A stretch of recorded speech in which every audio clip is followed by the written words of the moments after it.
This is truly an unprecedented situation. This virus doesn't discriminate. It attacks everyone. I want every American to be prepared for the hard days that lie ahead. The coronavirus has changed life as we know it across America. But how did we go from 0 cases to having more than any other country? The timeline starts on January 21st, when Washington State reports the first coronavirus case in the United States. This is certainly not a moment for panic or high anxiety. It is a moment for vigilance. Within a week, the CDC confirms Illinois, California, and Arizona also have cases. And on January 30th, Chicago witnesses the first person-to-person transmission in the country. The following day, Health and Human Services Secretary Alex Azar makes this announcement. I have today declared that the coronavirus presents a public health emergency in the United States. The U.S. also starts denying entry for most foreign nationals who recently traveled to China.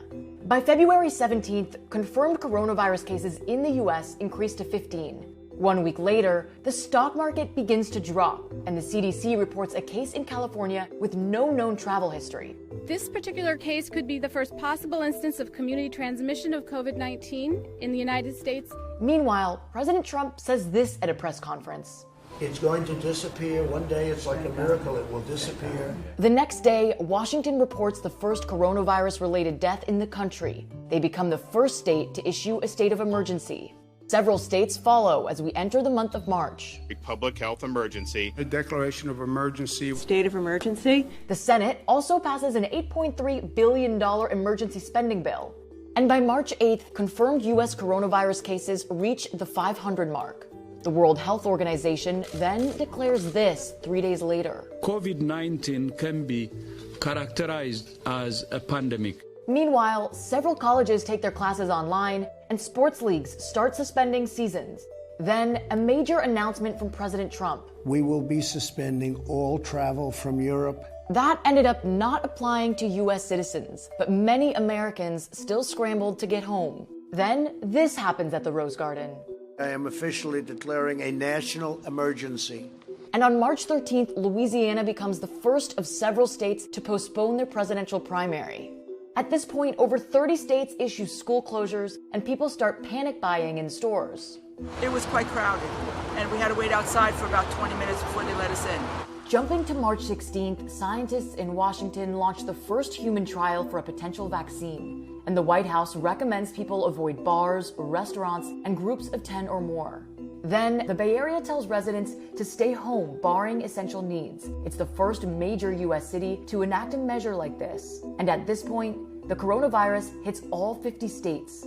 Then, the Senate approves a second relief bill. And the next day, California issues a statewide stay-at-home order. We are confident that the people of the state of California will abide by it. Several states soon follow suit. Stay at home. Stay home, stay safe. Quite simply, stay at home. By March 23rd, New York has emerged as the epicenter of the outbreak with over 20,000 cases. It's non-stop, literally. A lot of people come, they not really survive, they expire. And Governor Cuomo announces the state will launch 3 new studies for potential coronavirus treatments. The following day, the White House asks New Yorkers to self-quarantine if they've recently left the state. Then, the World Health Organization warns the United States could become the world epicenter of the outbreak.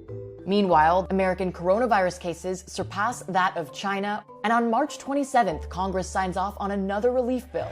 This time, a historic $2 trillion stimulus package that'll issue $1,200 checks to many Americans, plus relief to corporate America and small businesses. That all brings us to the week of March 30th. The USNS Comfort hospital ship docks in New York. President Trump extends social distancing guidelines through April. Wall Street finishes one of its worst quarters in stock market history. U.S. coronavirus cases hit 250,000. Retired healthcare workers re-enter the workforce, including more than 25,000 volunteers in California. And in the last 2 weeks of the month, almost 10 million people file new unemployment claims. Roughly 2.5 months have gone by from that first case in Washington to where we are today. As always, we'll be keeping track of this story as it evolves to give you the latest headlines, numbers, and details to help you stay informed. Hey, NBC News viewers, thanks for checking out our YouTube channel. Subscribe by clicking on that button down here and click on any of the videos over here to watch the latest interviews, show highlights, and digital exclusives. Thanks for watching.